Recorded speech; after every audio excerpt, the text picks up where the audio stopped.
ভাইয়েরা ও বোনেরা, যদি কখনো মনে প্রশ্ন জাগে আজকের এই পৃথিবীতে সত্যিকারের ন্যায় বিচার কি আদৌ সম্ভব, তাহলে শুনুন একটি ঘটনা যা ১৪০০ বছর পরেও যখন বলা হয় তখনও মানুষের চোখ শুকনো থাকে না।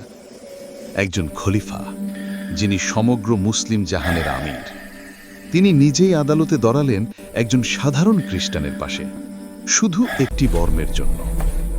আর সেই খ্রিস্টান শেষে কাঁদতে কাঁদতে বলেছিলেন, আজ আমি ইসলাম গ্রহণ করলাম, কারণ এমন ন্যায় বিচার আমি আমার ধর্মেও দেখিনি। এই ঘটনার নায়ক, সিংহের হৃদয়ের অধিকারী, জ্ঞানের সমুদ্র, রাসূলুল্লাহ সাল্লাল্লাহু আলাইহি ওয়াসাল্লামের প্রিয় জামাতা, শেরে খোদা হযরত আলী ইবনে আবি তালিব রাদিয়াল্লাহু আনহু। মদিনার বাজার। দুপুরের রোদ একটু নরম হয়ে এসেছে। হযরত আলী রাদিয়াল্লাহু সাধারণ পোশাক পরে, পায়ে ধুলো মেখে, কাঁধে ছোট একটি থলে নিয়ে হাঁটছেন। তার চেহারায় কোনো রাজকীয় ভাব নেই, কোনো প্রহরী নেই, কোনো সম্মানসূচক চিৎকার নেই। তিনি যেন মুসলিম জাহানের খলিফা, সেটা কেউ না বললে বোঝার উপায় নেই। হঠাৎ তার চোখ পড়ল এক দোকানের সামনে। একটি বর্ম ঝুলছে। তিনি থমকে দাঁড়ালেন, চোখ কপালে তুলে ফেললেন। এই যে তারই বর্ম! বদর, উহুদ, খন্দক, খাইবার, এই বর্ম তার সাথে ছিল প্রতিটি যুদ্ধে, প্রতিটি রাতের তাহাজ্জুদের পাহারায়। তিনি নিচু হয়ে বর্মটি হাতে তুলে নিলেন। চেনা দাগ, চেনা ক্ষত সব আছে। দূরে এক খ্রিস্টান ব্যবসায়ী দাঁড়িয়ে। হযরত আলী রাদিয়াল্লাহু শান্ত কণ্ঠে বললেন, ভাই, এই বর্মটি আমার, আমি এটি চিনি, এটি আমারই।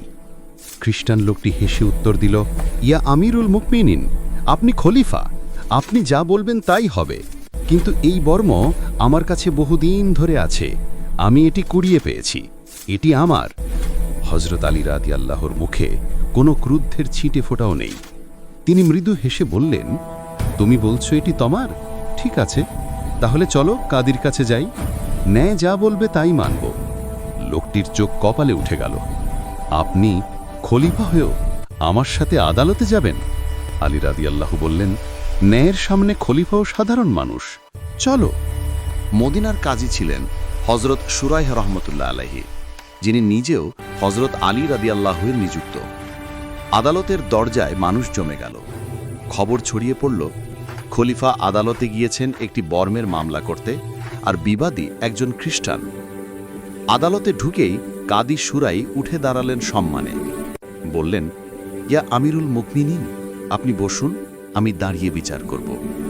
হযরত আলী রাদিয়াল্লাহু কঠিন কণ্ঠে বললেন, না শুরাই, আজ তুমি বিচারক, আমি ফরিয়াদি।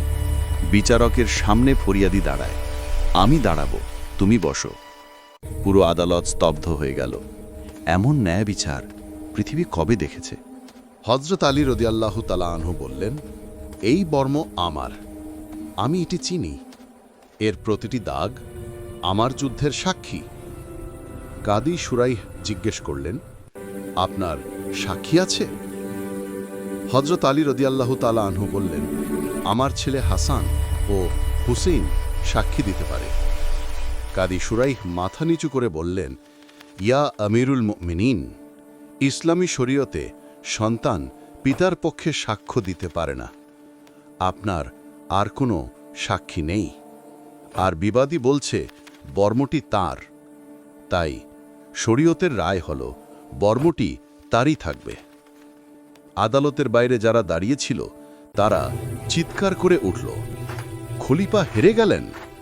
কিন্তু হযরত আলী রাদিয়াল্লাহু তাআলা আনহু শান্তভাবে বললেন, আলহামদুলিল্লাহ, রায় আমি মাথা পেতে নিলাম। খ্রিস্টান ব্যক্তি কাঁপতে কাঁপতে এগিয়ে এলেন, তার চোখ দিয়ে অশ্রু গড়িয়ে পড়ছে।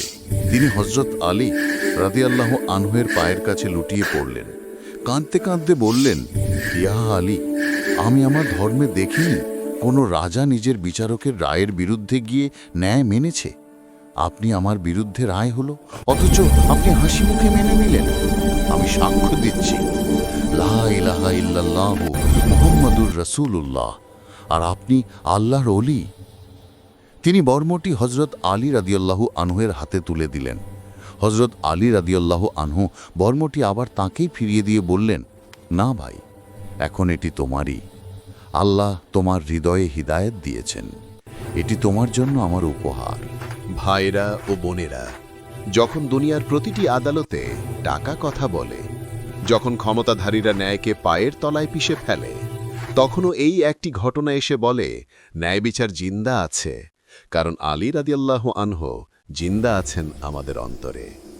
যদি আজ আমরা একটিবারেও এই ঘটনা স্মরণ করি, তাহলে আমাদের সমাজ থেকে দুর্নীতি মুছে যাবে, আমাদের হৃদয় থেকে অহংকার মুছে যাবে। হে আল্লাহ, আমাদেরকে হযরত আলী রাদিয়াল্লাহু আনহুর মতো ন্যায় বিচার করার তৌফিক দান করো।